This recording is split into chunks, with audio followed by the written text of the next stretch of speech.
आप देख रहे हैं इनकलाब इंडिया। मैं हूं रोशन संगई। आज हम बिहपुर विधानसभा में आए हैं। आज बिहपुर विधानसभा के एक शख्सियत हैं जिनको हम पत्रकार भी कह सकते हैं, समाज सेवी भी कह सकते हैं, राजनेता भी कह सकते हैं, दलित चिंतक भी कह सकते हैं। आज उनसे हम मुनाफिक होंगे, तो आपको हम क्या कहें, नेता, समाज सेवक, दलित चिंतक, आखिर क्या बोलें?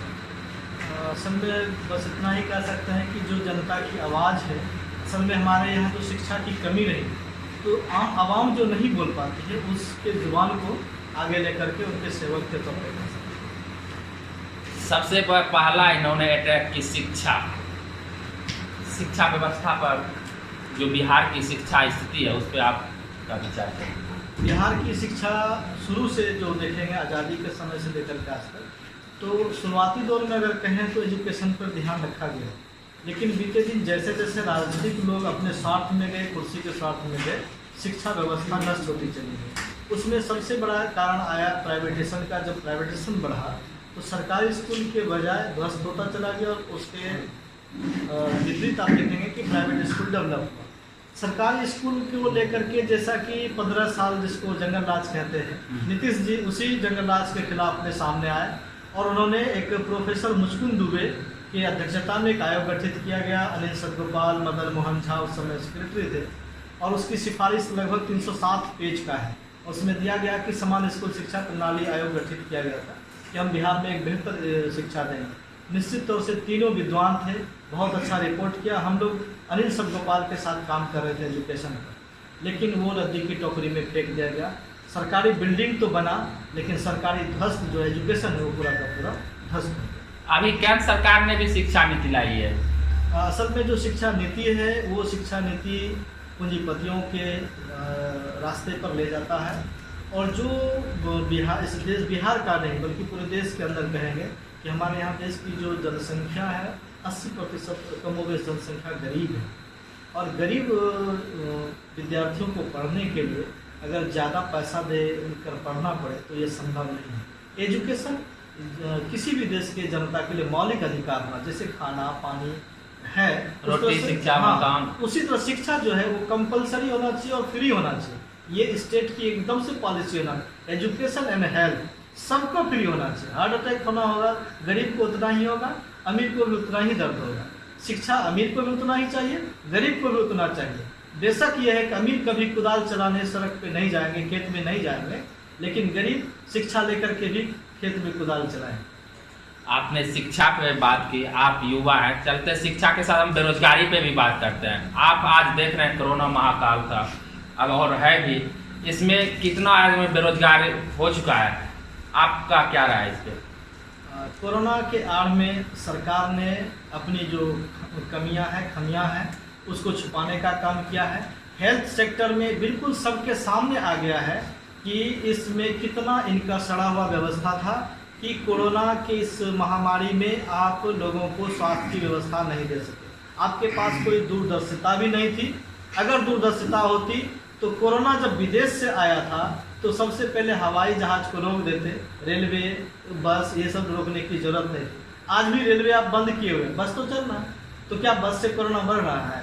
चुनावी रैली बड़ी बड़ी हो रही है। अगर कोरोना इतना बड़ा महामारी है, आपके माध्यम से कहना भी चाहते हैं कि कोरोना है अगर इतना बड़ा महामारी, तो क्यों है चुनाव की तैयारी? ये हम स्लोगन सीधा तैयारी, हंसी आती है कि सीधा सरकार पे आरोप लगा रहे हैं कि आप अपने खातिर आप अभी चुनाव कर रहे हैं। जी, अब बेरोजगारी पे क्या?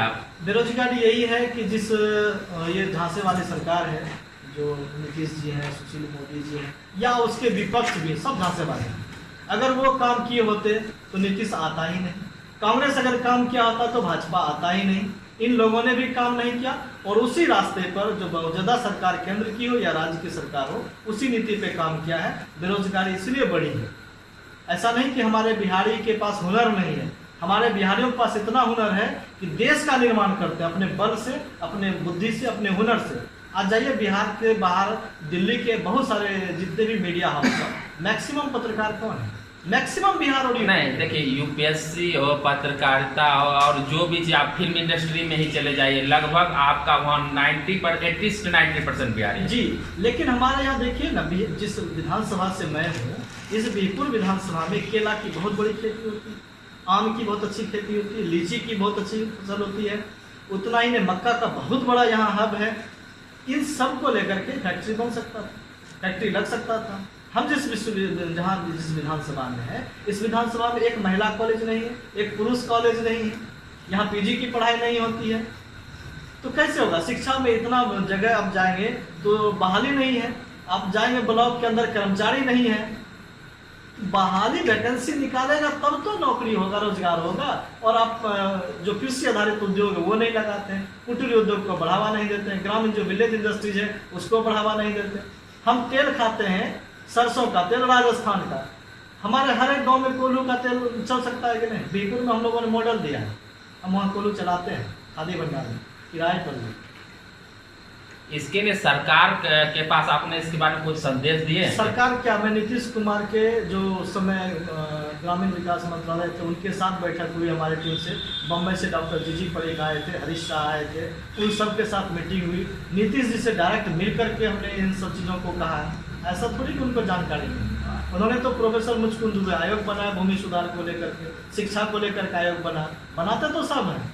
कोई भी सरकार अननोन नहीं है कि जनता की बीमारी क्या उसको सब पता है, लेकिन वो जानबूझ करके नहीं करते हैं, वोट की राजनीति करते हैं। 10,000 रुपया आप मैट्रिक में विद्यार्थी को देते हैं, साइकिल देते हैं, पोशाक देते हैं, इंटर में 15,000 देते हैं, ग्रेजुएशन में 25,000 देते हैं, अभी कह रहे हैं कि अगले बार से 50,000 देंगे। पैसा आप देंगे, बुद्धि नहीं देंगे, ज्ञान नहीं देंगे, क्यों नहीं? नीतीश कुमार जी का 7 निश्चय 1 आप अभी सरकार में देते हैं, अब वो घोषणा की कि 7 निश्चय 2 पे आपका क्या है?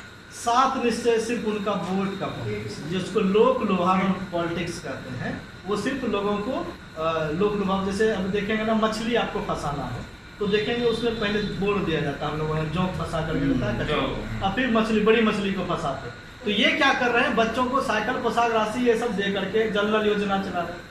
जल नल योजना तो वहाँ चलाना है जहाँ पे पानी का नहीं दिक्कत है। हमारा क्षेत्र तो गंगा और कोसी का पानी का हब है, हमको बढ़िया पानी के लिए आपको प्रदूषण मुक्त व्यवस्था करनी। आपने अच्छा बोला कि हमारा जो विधानसभा क्षेत्र है बिहपुर विधानसभा, इसके उत्तर में कोसी और दक्षिण में माँ गंगा है, पानी के उससे भी किया जाता है नल जल योजना पर। लेकिन ये जो बाढ़ की स्थिति हर साल आती है, आप देखते हैं किसान को कितनी, आप जस्ट आपके जो अभी ऑफिस इसके सामने भी देखते क्या हजारों हेक्टेयर जमीन डूबा हुआ है, आप इसके विषय में क्या राय? जी, मैं यही कह रहा हूँ कि हमारे यहाँ के जो विधायक सांसद प्रतिनिधि बनते हैं, जैसे जैसे गरीबों का घर कटता है वैसे वैसे विधायक संसद का दरवाजा ऊंचा होता है। देख लीजिए विधायक संसद का घर, कौन विधायक सांसद? जिसका जो विपक्ष में रहे या अभी सरकार में रहे हैं, दोनों, अभी भी बरसा रानी बुलो मंडल है, उनका घर देख लीजिए, चाहे शैलेंद्र जी का घर देख लीजिए, कि जितना गंगा नदी कट रहा है उनका घर का मकान का ऊंचाई बढ़ रहा है, सीधा सीधा। माने आप सीधा पक्ष और विपक्ष पे आरोप लगा रहे हैं कि इसी पैसे से बनाने की या कोई उनका अलग व्यवसाय है उस पर? यही धंधा है ना। आप कौन सा बोलो, आपके पास कोई फैक्ट्री है नहीं, आपको बड़े लैंडलॉर्ड भी नहीं है कि आपके पास 2-4 हज़ार एकड़ जमीन है, या कोई आप बड़ा बड़ा कॉलेज, मेडिकल कॉलेज चला रहे हैं, तो आपके पास इतनी संपत्ति अगाध बढ़ रही है, कैसे हो? गौतम कुमार प्रीतम जी आरोप लगा रहे पक्ष और विपक्ष के, वो राजनीति कर जनता का सरोकार के लिए काम नहीं करते बल्कि अपना पेट भर रहे हैं। अब हम आते हैं कोरोना काल पे। कोरोना काल मार्च में आया था, जिस समय से लॉकडाउन, इसके लिए आप क्षेत्र की जनता के लिए आप अपने स्तर से क्या काम किए? जी, जब कोरोना का ये बीमारी आया, मुझे पता नहीं, कोरोना पे भरोसा आज तक नहीं है, ये कोरोना बीमारी है जो कमजोरी या बीमारी तो हमारे समाज में, चूँकि भूख से लोग मर रहे हैं तो कोरोना से मरे। ये कैसी बीमारी है जिसमें बीमारी तो अपने आप होता भी और छूट भी जाता है। तो इस कोरोना के महामारी में मैं बस 10 दिन तक अपने घर में रहा, लेकिन जैसे ही एक पड़ोसी ने आकर के कहा कि गौतम भाई घर का डिबिया लगता है बुझ जाएगा, तो उनके क्या हुआ, तो 10 दिन से एकदम कुछ नहीं, खाने के लिए घर में हमको नहीं है, तो जो बन पाया हमने व्यक्तिगत तौर पर उसमें तो तत्काल मदद किया। घर आया, फिर सोचा कि नहीं, लगता है मोहल्ले में बहुत लोगों की स्थिति खराब है, और हम मार्केट गए, लगभग 100 लोगों के लिए राशन खरीद करके लाए, और 100 घर में 2-3 दिन में हमने पहुंचाया। उसमें चावल, दाल, आलू, प्याज, नमक, तेल, साबुन, मास्क, ये जो होता है, लगभग 10 दिन का भोजन हम लोग देते थे उसमें। लेकिन लगा कि नहीं, जैसे जैसे बढ़ते गए और लोगों का डिमांड और ये देख देख करके, तो फिर हमने एक अपील डाला, फेसबुक पे अपील डाला, सोशल मीडिया पर अपील डाला, पर्सनली कई लोगों को फ़ोन किया। बहुत सारे मित्रों ने मुझे आर्थिक मदद दिया, मेरे अकाउंट पे पैसा भेजा, और लगभग हम 9-10 लाख रुपए का जो है सामान उनके घर तक पहुंचाने का प्रयास, लगभग 58 दिन हम काम किए। मतलब आप अपने स्तर से उसके लिए काम करें। हम जब सोशल साइट और वेबसाइट चेक कर रहे थे तो 243 विधानसभा है जिसमें आप दलितों की राजनीति करते हैं। देखिए कि दलित के लिए जो सरकार के इधर से भूमि आवंटन की जाए, उसमें आपका बीरपुर विधानसभा एकदम फीसदी जी। आप इसके लिए, क्योंकि आप भी एक शिक्षाविद भी हैं, सामाजिक कार्यकर्ता, इसके लिए आप सरकार को क्या किया, मतलब सरकार से किस तरह उनसे बातचीत की है? हम लोगों ने डीएम के यहाँ भी धरना दिया। आपको मालूम होगा किसी भूमि आंदोलन को लेकर के लाठीचार्ज हुआ था 2017 में, लाठियाँ लगी, महिलाओं को मारा पीटा गया, लहूलुहान हुआ। ब्लॉक स्तर से लेकर पंचायत स्तर तक हम लोगों ने जाकर के किया कि ये भूमि का सवाल एक राज्य का पॉलिटिकल सवाल बन जाए, और जब ये पॉलिटिकल सवाल बनेगा तो लोगों को इसका लाभ मिलेगा। डी बंदोपाध्याय कमेटी की सिफारिश के आधार पर 21 लाख परिवार बिहार के अंदर लैंडलेस भूमि है। आप देखेंगे इसी बीरपुर विधानसभा में रेलवे के किनारे बसे हुए हैं, चाहे रेलवे या सड़क के कारण या बांध पे बसे हुए हैं, या जहाँ सभी विधायक अभी जो वर्षा रानी विधायक रही हैं, उन्हीं के पूरे गांव में देख लीजिए, उन्हीं के इलाके में देख लीजिए, जो उनके वोटर्स हैं, जो कि किसी न किसी कास्ट के नाम पे वोट कर रहे हैं, उनको भी देखे ना कि वो किस स्थिति में, वो भी बांध पे रहे। राजनीति बिना धर्म की नहीं होती है। जो आप हमारा कल्चर है यहाँ राजनीति का, आप धर्म को किस नजरिए से देखते हैं? देखिए, डॉक्टर राम मनोहर भैया कहते हैं कि धर्म जो है वो दीर्घकालिक राजनीति है, और जो राजनीति है वो अल्पकालिक धर्म है। अगर हम अभी तत्कालीन अपने 5 साल के एजेंडा को नहीं देखेंगे और उस पर काम नहीं करेंगे तो हम ना राजनीतिक रूप से सफल है, ना धार्मिक रूप से सफल है। हमने आपका सोशल साइट चेक किया था, जिसमें हम अक्सर देखते हैं आपके फेसबुक पोस्ट पर कि आप मनुवाद का विरोध करते हैं। जो ये विधानसभा क्षेत्र है, यहाँ तो मनुवा सवर्ण जातियों की ज़्यादा संख्या है, तो आखिर फिर आप यहाँ कैसे सभी का मुकाबला कर सकते हैं? मनुवाद जो है वो सिर्फ सवर्णों के ऊपर कब्जा किया हुआ ऐसा नहीं।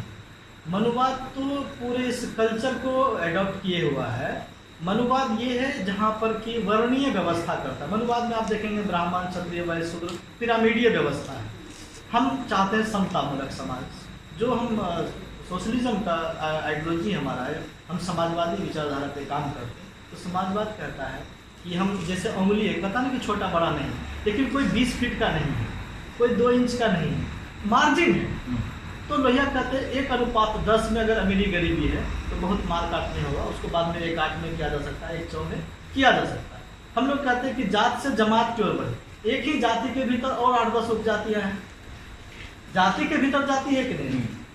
तो लड़ाई जो आप देखेंगे जहाँ एक ही जाति के लोग हैं, तो उसमें देखेंगे कि कोई 3 फुट्टी है, कोई 5 फुट्टी, उस पर लड़ाई हो जा रही है।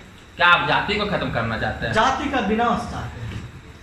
जब तक जाति का समाप्त नहीं होगा तो कोई नेशनलिज्म का जो बात करते हैं वो झूठी और खोखली होगी। जाति का विनाश होगा, ये डॉक्टर राम मनोहर लोहिया चाहते हैं, डॉक्टर भीमराव अम्बेडकर चाहते हैं। इस देश के जितने भी बड़े एक्टिविस्ट हुए, ज्योतिबा फूले हुए, सारे लोग जाति का विनाश।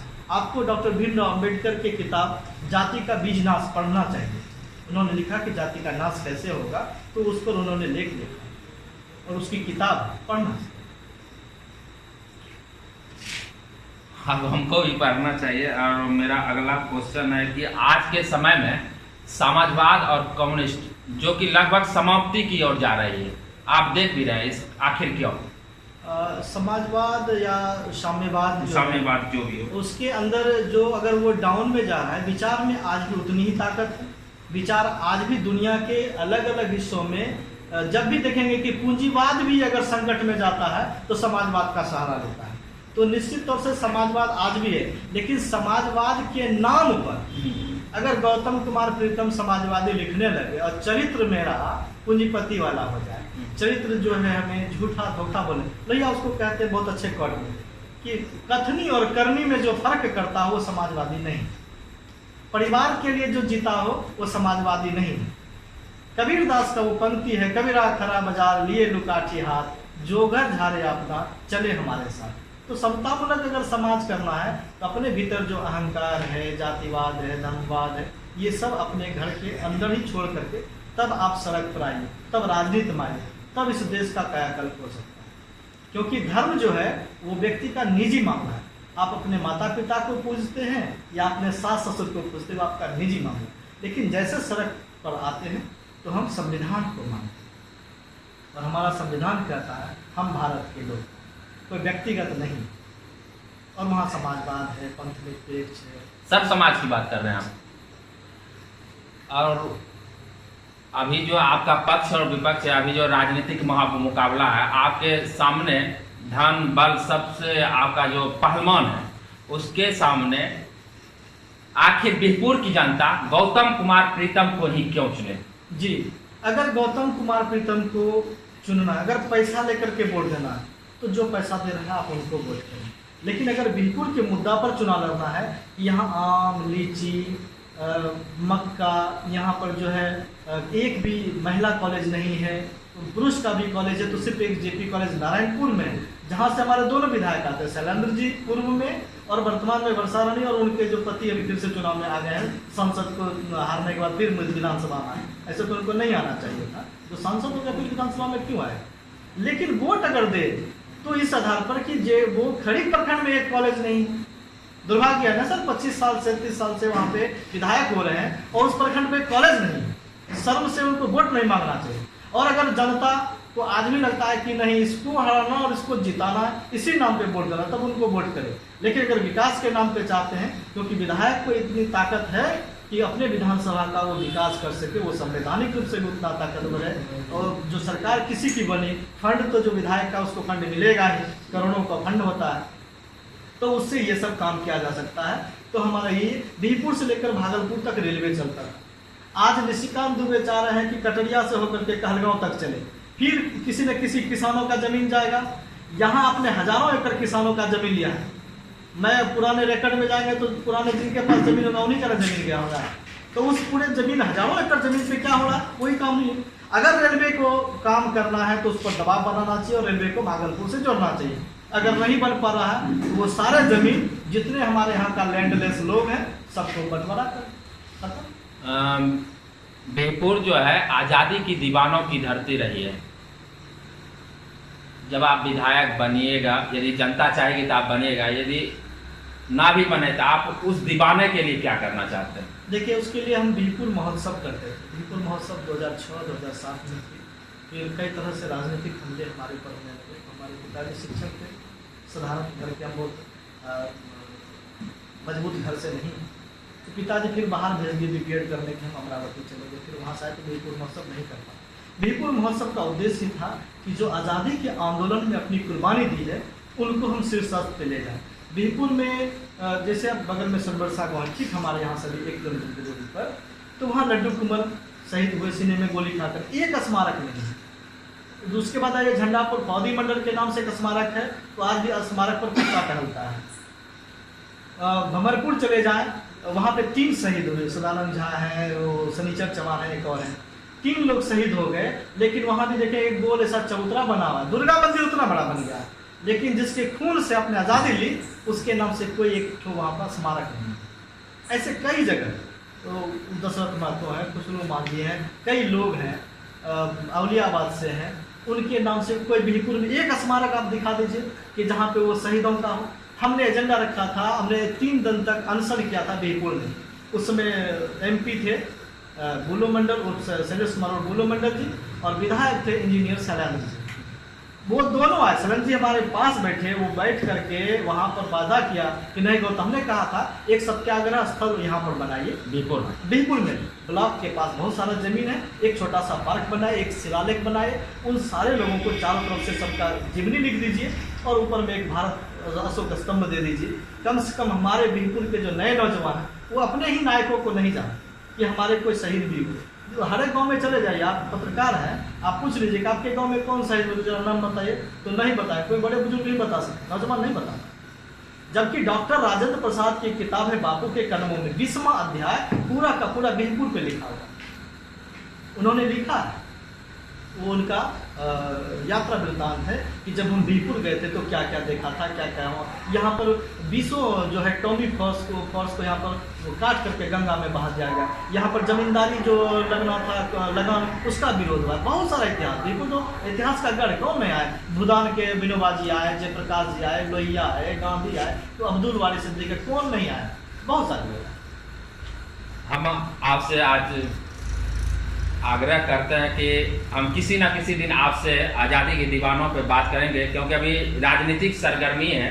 तो आपने मुझे बेबाकी से राय दी, मेरा चैनल भी इनकलाब इंडिया, और आप उसी क्रांतिकारी के साथ आपने बीरपुर के जनमानस के लिए आप जो आवाज़ दिए, मेरी तरफ से आपको अग्रिम शुभकामनाएं। आप देख रहे थे इनकलाब इंडिया, मैं हूँ रोशन संगई। धन्यवाद।